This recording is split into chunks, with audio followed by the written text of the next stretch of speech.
I remember that day like it was yesterday, even though I was only 5 years old.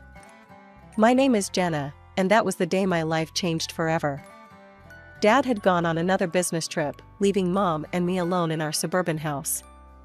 I was playing with my dolls in the living room when I heard the doorbell ring. Mom rushed to answer it, her face lighting up as she saw who was there. "Jenna, honey, go to your room and play," she said, her voice trembling with excitement. I did as I was told, but curiosity got the better of me.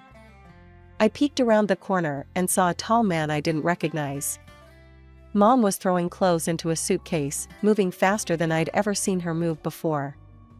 Mom zipped up her suitcase and headed for the door. I stepped out of my hiding place, confused and scared. "Mommy, where are you going?" "I have to go away for a while, sweetie," she said, not quite meeting my eyes. "Be a good girl for Daddy, okay?" And just like that, she was gone. No hug, no kiss goodbye. Just the sound of a car engine starting and then fading away into the distance. I stood there, staring at the closed door, waiting for her to come back. But she didn't. The house felt bigger and emptier than ever before. As night fell, I grew more scared. I tried to turn on the lights, but I was too short to reach the switches. The darkness closed in around me, and I started to cry. "Mommy, Daddy." I called out, over and over again. But no one came. I don't know how many days passed. I was hungry and thirsty, and the dark seemed to be alive, full of monsters waiting to grab me. I cried until I had no tears left, then huddled in a corner, shaking with fear. Finally, I heard voices outside. Our neighbor, Mrs. Johnson, was talking to someone. "I've been hearing a child crying for days," she was saying. "I'm worried something might have happened." The door burst open, and suddenly the house was full of people. Policemen, neighbors, and finally, my dad. "Jen," he cried, scooping me up in his arms. "Oh God, Jenna, I'm so sorry." I clung to him, sobbing with relief. Over his shoulder, I saw a policeman holding a piece of paper. "Mr. Anderson," he said gravely. "I think you should read this." Dad set me down gently and took the note. As he read it, his face crumpled. He looked older suddenly, like he'd aged years in just a few moments. "She's gone," he whispered. "Linda's gone. She left us." The next few weeks were a blur. Dad took time off work to stay with me. We had lots of visitors, relatives, friends, and a nice lady who Dad said was a child psychologist. "Jenna's been through a traumatic experience," the psychologist explained to Dad. "It's normal for her to have some fears and anxieties after what happened." And boy, did I have fears. I couldn't sleep without a light on, the dark terrified me. And I panicked whenever Dad had to leave, afraid he wouldn't come back either. The fear never really went away. It became a part of me, as much a part of my identity as my brown hair or green eyes. Jenna Anderson, the girl whose mother left her, the girl afraid of the dark, the girl always worried about being abandoned. As the days turned into weeks, and weeks into months, life settled into a new normal. Dad and I became a team of two, figuring out how to navigate this new world without Mom. He learned to braid my hair, badly at first, but he got better with practice, and I learned how to make his coffee just the way he liked it. That changed the day Dad met Helen. I was 7 years old when Dad introduced me to her. Helen had kind eyes and a warm smile that made me feel instantly at ease. Over the next few weeks, Helen became a regular presence in our lives. She didn't try to replace my mom, something I appreciated more than I could express. Instead, she carved out her own space in our little family. One day, I overheard Dad talking to her on the phone. "I think it's time, Helen. Will you move in with us?" Helen moved in a week later. She didn't try to be my mom, but she became something just as important, a friend. She helped me with my homework, braided my hair much better than Dad ever could, and always made sure there was a nightlight in my room. As the years passed, our lives changed in other ways too. Dad's company took off, and suddenly we were moving to a big new house in a fancy neighborhood. I got my own room with a walk-in closet and a view of the backyard pool. But some things didn't change. I still slept with a nightlight. I still worried every time Dad went on a business trip. And sometimes, late at night, I'd catch Dad looking at old photos of Mom. My 10th birthday started like any other day. I woke up to the smell of pancakes, Helen's special birthday tradition for me. Dad was home from work, and we were planning a small party later. Everything seemed perfect. Then the doorbell rang. As I walked into the living room, I froze. Standing there, looking older but unmistakable, was my mother. And next to her was a little girl, about 5 years old, clutching a teddy bear and looking around wide-eyed. "Linda," Dad said, his voice tight. "What are you doing here?" Mom took a deep breath. "Tom, I'm so sorry. For everything. I know I have no right to be here, but..." She gestured to the little girl. "This is Emma. She's your daughter." The room went silent. I felt like I couldn't breathe.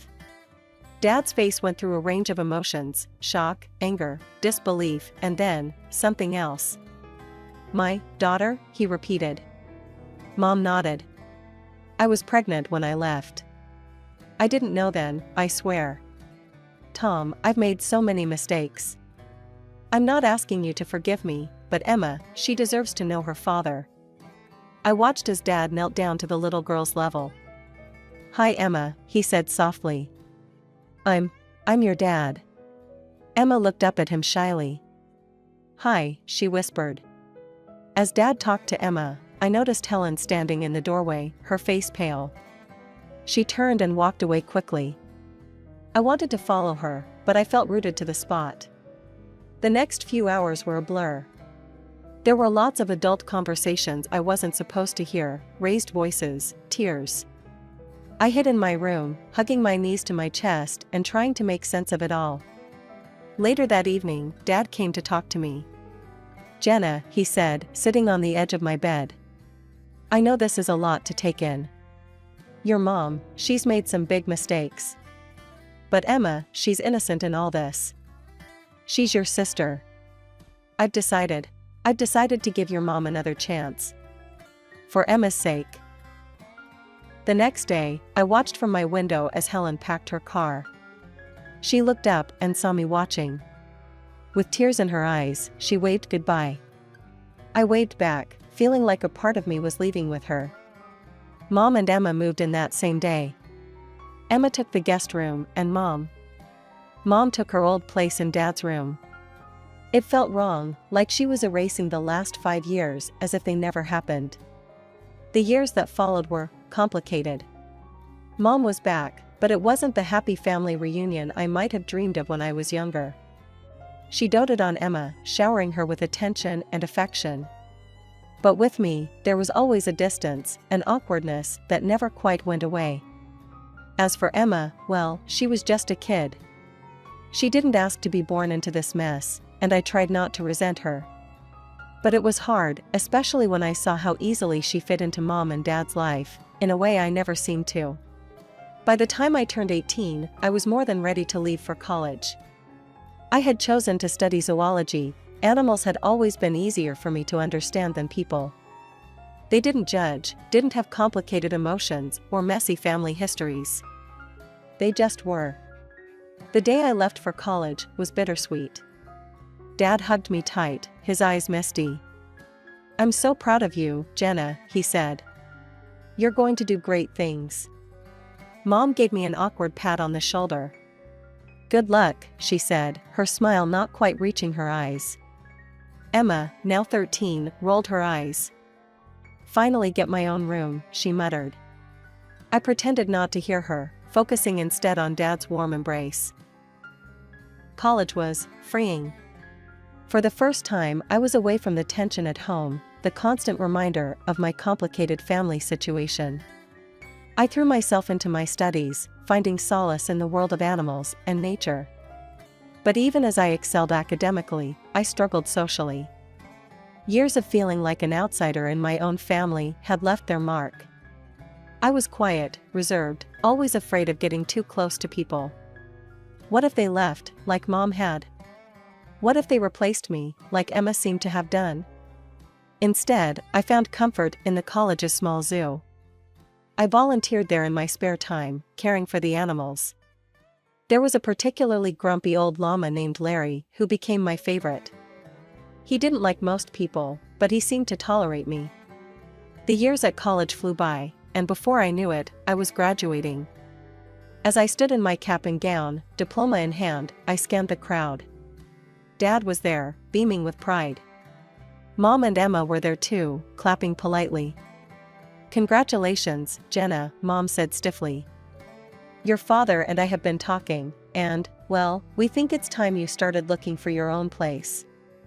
You know, spread your wings." I felt like I'd been punched in the gut. I looked at Dad, hoping he'd contradict her, but he just looked away, his expression pained. "Right," I said, trying to keep my voice steady. "Of course. I'll start looking right away." The days following my graduation were tense.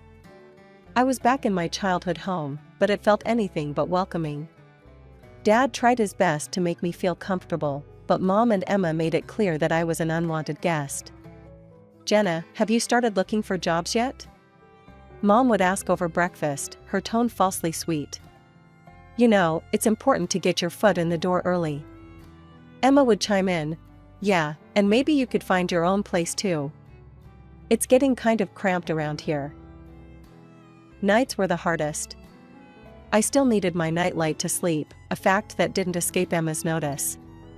One evening, as I was getting ready for bed, she barged into my room. "Seriously?" she scoffed, pointing at my nightlight. "You're 22 and you still need that? No wonder you don't have any friends." I felt my cheeks burn with shame. "Leave me alone, Emma," I muttered. But Emma wasn't done. At dinner the next day, she brought it up again, this time in front of everyone. "Hey, Mom, Dad," she said, her voice dripping with mock concern. "Don't you think Jenna should see a therapist or something? I mean, she's an adult who's afraid of the dark and can't make friends. That's not normal, right?" I felt something snap inside me. Years of pent-up hurt and anger came flooding out. "You want to know why I'm like this, Emma?" I said, my voice shaking. "It's because when I was 5, my mother left me alone in a dark, empty house for days. Do you have any idea what that does to a child?" The table went silent. Dad looked down at his plate, his face a mask of guilt and pain. Mom's eyes widened in shock, then quickly filled with tears. "How dare you?" she cried, her voice rising dramatically. "How can you be so cruel and vindictive? I've tried so hard to make amends, to be a family again, and this is how you repay me?" As Mom continued her tearful tirade and Emma smirked triumphantly, I realized something: I couldn't live here anymore. This wasn't my home, and these people, they weren't my family. Not really. From that day on, I threw myself into job hunting with renewed vigor. Then, finally, a glimmer of hope.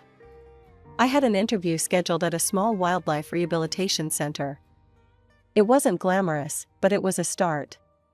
I left the house that morning, feeling cautiously optimistic. But when I arrived, I found a hastily scribbled note on the door. "Interviews canceled due to unforeseen circumstances. We apologize for the inconvenience." Disappointed, I headed home earlier than expected. As I unlocked the front door, I heard voices coming from the living room. Mom and Emma, deep in conversation. I was about to announce my presence when I heard my name. "If Jenna wasn't around at all," Emma was saying. "I mean, it's not fair that she gets any of Dad's money. She's not even really part of this family." "I know, sweetie," Mom replied, her voice soothing. "But we have to be patient. Once she moves out, it'll be easier to convince your father to change his will. We just need to keep pushing her to leave." I felt like I'd been doused in ice water. They wanted me gone, not just from the house, but from the family entirely. And they wanted my inheritance too. As I sat on my bed, my mind raced. What should I do? Should I tell Dad? but would he believe me over Mom and Emma? He'd forgiven Mom for abandoning us, after all. He loved them. Maybe he'd take their side. My first stroke of luck came when I saw a job posting for the city zoo. They needed a zoologist to assist with their wildlife rehabilitation program. It wasn't a glamorous position, but it was exactly what I'd been trained for. I sent in my application immediately, and to my surprise and delight, I got called in for an interview. The day of the interview, I stood in front of the zoo's main gate, taking deep breaths to calm my nerves. The interview went better than I could have hoped. The head zoologist, Dr. Martinez, seemed impressed by my knowledge and passion. "You've got the job, Jenna," she said with a warm smile. "Welcome to the team." I could have cried with relief. Finally, something was going right. Working at the zoo was everything I'd hoped for and more. I spent my days caring for injured wildlife, educating visitors about conservation, and even assisting with research projects. In the evenings, I'd return to my tiny apartment, which I was able to rent with the money I saved. To combat the loneliness, I started participating in online forums for animal lovers and people with similar interests. That's where I met Jake. Jake was from the same city, shared my love for animals, and had a wicked sense of humor that made me laugh even on my toughest days. We started chatting regularly, sharing stories about our day, and discussing everything from the latest conservation efforts to our favorite books. One day, Jake suggested we exchange photos. With trembling hands, I sent him a recent picture of me at the zoo. He responded with a photo of himself. He had kind eyes and a warm smile that made my heart skip a beat. But as much as I enjoyed our chats, the idea of meeting in person or even admitting my growing feelings terrified me. What if he rejected me once he got to know the real me? What if he left, just like Mom had? It was around this time that I started corresponding with Lily, a girl I met on a support forum for people with childhood trauma. She understood my fears in a way no one else had before. "You know what helps me?" Lily wrote one day. "I write emails to the people I can't talk to in real life. I pour out everything I'm feeling, all the things I wish I could say. But I don't send them, I just save them as drafts. It's really cathartic." Taking Lily's advice, I started writing emails to Dad. In them, I told him everything, about overhearing Mom and Emma's conversation, about how hurt I felt that he didn't seem to notice me anymore, about how I felt like an outsider in my own family. I started writing to Jake too. In these emails, I allowed myself to be vulnerable in a way I couldn't be in our chats. "Jake," I wrote, "I think I'm falling for you. But I'm scared. I'm scared of letting anyone get close to me. I'm scared of being hurt again." These emails too remained unsent, my feelings hidden away in the safety of my drafts folder. Dad called occasionally, his voice a mixture of concern and confusion. "Jenna, honey," he'd say, "why don't you come over for dinner this weekend? We miss you." Each time, I'd make up an excuse. "Sorry, Dad, I've got a big project at work," or "I'm not feeling well this week, maybe next time." It was just another Saturday afternoon. I was at the mall, picking up some essentials, when I heard a familiar voice call my name. "Jenna, is that you?" I turned around and there she was, Helen, my former stepmother. She looked older, but her kind eyes were just the same. Before I knew it, we were hugging, years of separation melting away in an instant. That's when I noticed the young boy standing beside her, looking up at us curiously. "This is my nephew, Mike," Helen explained, ruffling the boy's hair affectionately. "I'm raising him now. My sister, she passed away last year." Over coffee, Helen filled me in on her life. After she and Dad split up, she'd been on her own until her sister's death left Mike in her care. We started meeting regularly after that, sometimes just the two of us, sometimes with Mike. One day Helen called and urgently asked to look after Mike. That evening, Mike arrived at my apartment, backpack in tow. As I prepared dinner in my tiny kitchen, I could hear him tapping away on my laptop in the living room. I'd told him he could play games if he finished his homework. When I came out of the kitchen with 2 plates of spaghetti, I found Mike looking guilty, his face pale. "Jenna," he said, his voice trembling. "I did something bad. I was curious, and I saw these emails in your drafts folder. And I sent them. All of them. I'm so sorry." The world seemed to tilt on its axis. Those emails, my private thoughts, my deepest feelings, sent out into the world. To Dad. To Jake. I felt like I couldn't breathe.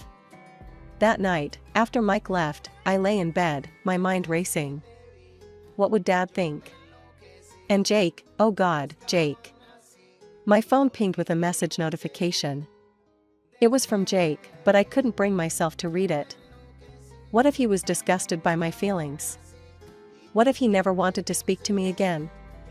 I barely slept that night, tossing and turning, imagining all the worst-case scenarios. A few days later, my phone rang. It was Dad. "Jenna," he said, his voice serious, "we need to talk. Can you meet me at the cafe near your old high school?" My heart pounded as I sat across from Dad in the small cafe. He looked tired, his face etched with lines I hadn't noticed before. "I got your emails," he said quietly. "Jenna, I had no idea you were feeling this way. About your mother, about Emma, about everything." I couldn't meet his eyes, shame and fear warring inside me.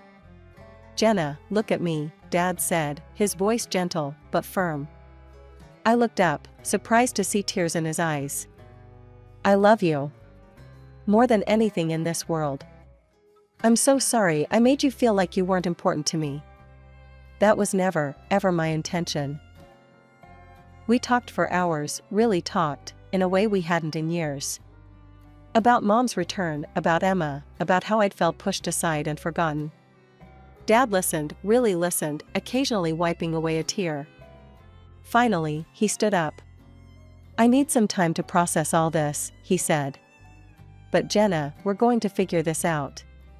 You and me. I promise." As I watched him walk away, I felt a mixture of relief and apprehension. What would happen now? But I didn't have much time to dwell on it because my phone rang again. It was Jake. "Jenna," he said, his voice warm. "I got your email. And I feel the same way. I'd been too scared to say it, but I really like you. Would you like to meet for coffee?" My heart soared. "Yes," I said, surprising myself with how steady my voice was. "I'd love to." The next day, I met Jake at a small coffee shop. He was even more handsome in person, with a kind smile that put me at ease immediately. We talked for hours, about our fears, our dreams, our pasts. For the first time in years, I felt truly seen and understood. As autumn leaves began to fall, my phone rang one crisp morning. It was Dad. "Jenna," he said, his voice warm but with an undercurrent of something I couldn't quite place. "I'd like you to come to Thanksgiving dinner. It's important to me that you're there." Something in his tone made me agree. Thanksgiving Day arrived, and I stood on the doorstep of my childhood home, my heart pounding. Jake had offered to come with me for support, but I felt this was something I needed to face on my own. Mom opened the door, her smile not quite reaching her eyes. "Jenna, how nice of you to join us." Emma, lounging on the couch, barely looked up from her phone. "Oh, you came." Dad emerged from the kitchen, enveloping me in a warm hug. "I'm glad you're here, sweetheart," he whispered. As we sat down to dinner, the tension was palpable. Mom and Emma exchanged glances, their smiles strained and artificial. Dad, however, seemed oddly calm. Just as Mom began to serve the turkey, Dad cleared his throat. "Before we begin, there's something we need to discuss." He reached down beside his chair and pulled out a thick manila folder. Dad began pulling out documents, laying them on the table. "Linda, Emma, I've known for a while that something wasn't right. So I did some investigating." He held up a bank statement. "First, I discovered regular withdrawals from our accounts that I didn't make. Quite substantial amounts, in fact." Mom's face paled. Emma suddenly found her plate very interesting. Then, Dad continued, pulling out another document. I hired a private investigator. Linda, he provided photographic evidence of your encounters with a certain gentleman at the Rosewood Hotel. Mom gasped, her hand flying to her mouth. Tom, I can explain. But Dad wasn't finished. He pulled out one final document, his hand shaking slightly. And finally, I had a DNA test done. Emma isn't my biological daughter. The room fell silent. Emma's phone clattered to the floor. Mom looked like she might faint. I've already spoken to my lawyer, Dad said, his voice steady despite the emotion in his eyes. Linda, I'm filing for divorce. And I'm afraid I'll have to ask both you and Emma to leave this house. Mom found her voice, anger replacing shock. You can't do this. I'll take you for everything you've got. Dad's expression hardened. Actually, Linda, you won't. If you try to claim any property, I'll countersue for fraud and demand repayment of all the money you've taken, plus what I've spent raising Emma. My lawyer assures me I have a very strong case. Tears streamed down Mom's face as the reality of the situation sank in. Emma sat in stunned silence, her world crumbling around her. In the days that followed, Mom and Emma moved out. Dad and I began to rebuild our relationship, stronger than ever before. We had weekly dinners, long talks, and even started planning a father-daughter road trip. One day, over coffee, Dad hesitantly brought up Helen. I'd been thinking a lot about the past, he said. About the mistakes I made. I reached out to Helen to apologize. We'd been meeting for coffee, talking things through. I smiled, genuinely happy for him. That's wonderful, Dad. Helen is an amazing woman. As for me, things with Jake were going better than I could have ever imagined. He was patient, kind, and understood my fears and insecurities. With his support, I was even starting to work through my issues in therapy.